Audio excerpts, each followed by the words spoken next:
Corporación Inmanente. Presencia internacional en medios. Bueno, pues entonces seguimos la batalla de Stalingrado. Estamos en la situación que llegan los alemanes y están los soviéticos atrincherados, están los civiles también. Todos aquellos hombres en capacidad de combatir son reclutados por el ejército ruso. Todas las mujeres son reclutadas como enfermeras, oficiales de comunicación, y pues empieza la batalla. Así es. Uno de los factores importantes por los que las tropas alemanas no lograron consolidar la captura de Stalingrado es que los ejércitos alemanes en estos tiempos todavía están acostumbrados a una guerra de movilidad.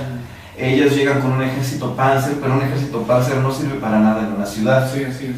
Entonces, lo que sucede es que las tropas alemanas sí toman experiencia para el combate en cuerpo a cuerpo y casa a casa, pero también pierden muchísimos hombres. Entonces traen a grupos de expertos que están entrenados en esto y esto les quita tiempo. Estamos hablando de que ya estamos alrededor por ahí del 23 de agosto y están los combates en el casa a casa. Es un pleito de estar tomando las fábricas, los combates por las fábricas, la de tractores, la Octubre Rojo, y también hay otra fábrica, el Monte Memillán, como un cerro que está ahí, y entonces estas posiciones se toman un día y al día siguiente las pierden, y al día siguiente se las quitan y se las recuperan durante 5 veces seguidas.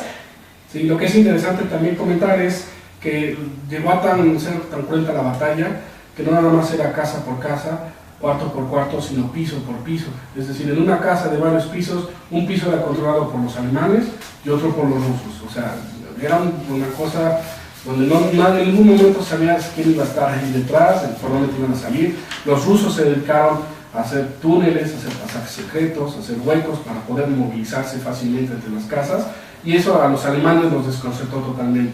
Llega el momento en el que los soviéticos solo tienen básicamente un pie de este lado del río, porque está el Don, el Volga, es el Volga. No, es el Don, perdón. Es el Don. Entonces, mandan a un nuevo general soviético para que organice la defensa. Este general soviético se apellidaba Zhukov, y él es el que se encarga de nuevamente organizar la defensa y detienen a los alemanes. Pero lo que no se dan cuenta los alemanes, o sí se dan cuenta pero no le prestan mucha atención, es que la posición de Stalingrado está adelantada. Y está adelantada, ellos están, digamos, con un pie adelante, y a sus costados ellos tienen algunos ejércitos que son el ejército rumano, el ejército húngaro, el ejército italiano. Estos hombres son tropas que invadieron a la Unión Soviética para apoyar a su protector, que es Alemania, pero no son soldados de la misma calidad que tienen los soldados alemanes. No porque sean hombres débiles, que sí los hay, también no eran soldados muy valerosos, pero ellos tenían una seria deficiencia en lo que era equipo pesado. El equipo, su armamento también era muy malo. No tenían cañones antitanques, no tenían tanques, tenían serias deficiencias en lo que se refiere a su suministro de armas, de municiones, algo que ellos resentían mucho, por ejemplo en el ejército húngaro, es que ellos todavía manejaban una marcada diferencia entre el cuerpo de oficiales y el cuerpo de tropa. Entonces los oficiales básicamente comían faisán y la tropa comía bodrios. Entonces esto hacía que no existiera una unión, un sentido de unidad entre la tropa y los oficiales, y cuando llega el golpe de los soviéticos comienzan la operación Uranus el 19 de noviembre, lo que hacen es que rompen los ejércitos. En el italiano estaban los alpinos, muy conocidos los alpinos, que sí lograron detener algunos días las tropas soviéticas, pero por falta de material los terminan barriendo también. Se pierden los italianos, se pierden los húngaros, se pierden los búlgaros, y cortan al sexto ejército y al cuarto ejército panzer. Sí, la estrategia de Zhukov dijo, en lugar de enfrentar directamente al sexto ejército, mejor atacamos alrededor, por la parte más débil, que eran nuestros aliados, y embolsamos al sexto ejército, donde ya no va a poder escapar, no va a poder recibir suministros, y va a ser más fácil derrotarlo. Esa fue la estrategia de Zhukov. ¿Qué es lo que pasa? embolsan a los alemanes y lo primero que piensan, incluso Paulus piensa, es que tenían que escapar de la bolsa, porque ya habían tenido experiencias anteriores y sabían que no existía la forma de lograr escapar de una bolsa, ni de que te surtieran, te suministraran para tener en una bolsa. En este momento, adentro de la bolsa del Sexto Ejército estaban 290,000 hombres.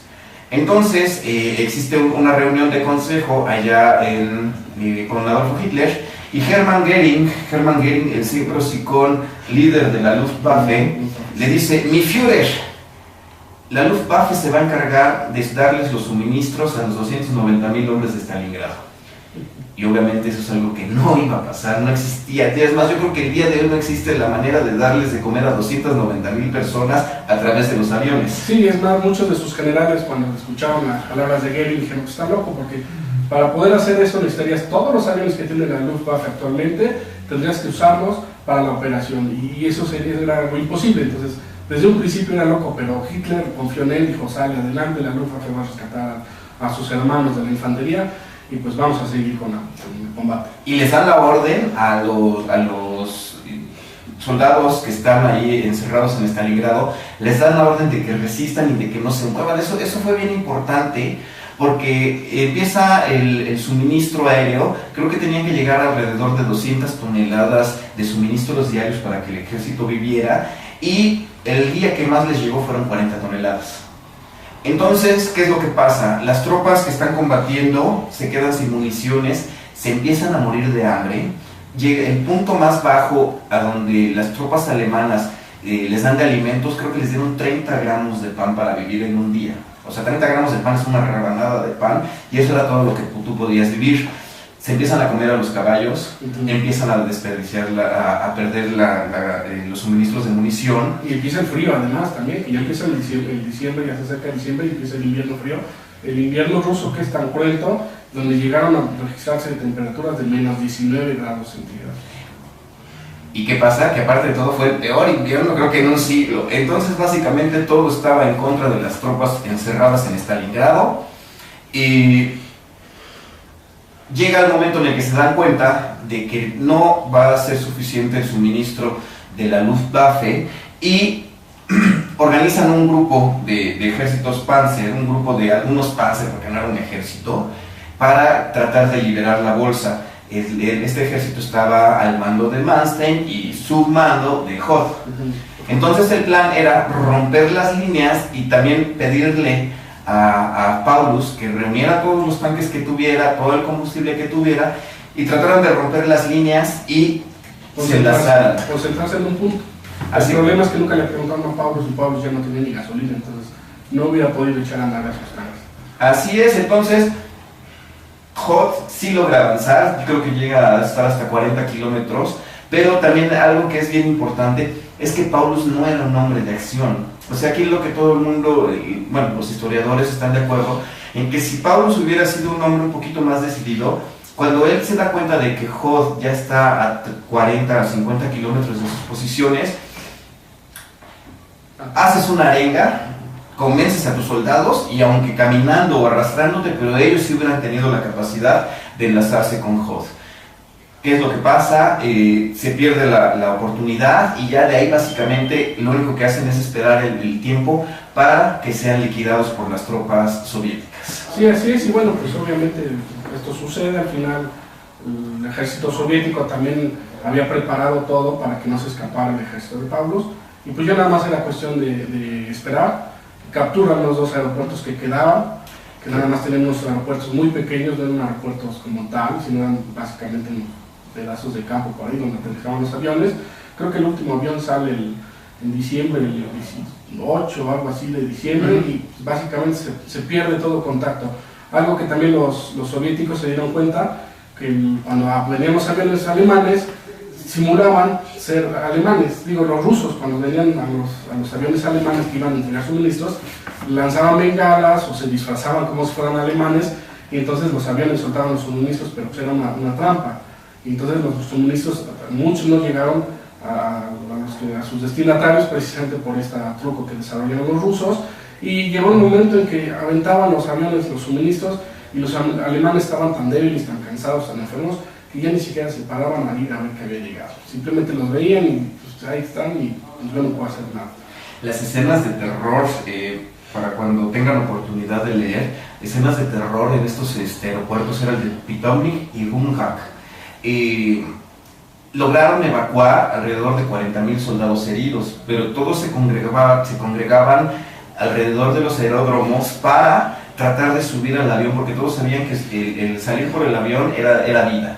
Pero también hay que tener en cuenta que derribaron cantidad ingente de aviones, porque los soviéticos ya lo estaban esperando, ya los estaban cazando. Los aviones de transporte alemanes era el Junker 52, un avión trimotor muy lento, y lo que sucedía es que despegaba sobrecargado, a veces ni siquiera lograba despegar, se estrellaba en la misma pista, y tan pronto estaban en el aire ya los estaban esperando los cazas. Pierden los aeropuertos, ya para cuando se pierden los aeropuertos ya son las últimas escenas que tienen con enlace con el ejército alemán, los miembros del sexto ejército. Es una anécdota, me parece que fue por ahí del 24 de diciembre, a donde les mandan los contenedores a través de paracaídas, y corren los soldados alemanes, los que todavía podían muy contentos a abrir los contenedores, los abren y resulta que les mandaron condones de regalo. Ese es uno de los casos a donde se queda que, ¿cómo es posible que les hayan mandado condones cuando ya no tenían ni siquiera fuerzas para moverse? Sí, o les mandaban condecoraciones, les mandaban medallas, pero no servían de nada, no tenían balas, no tenían comida.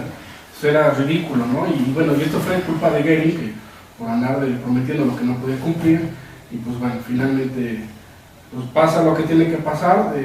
Los alemanes finalmente se rinden.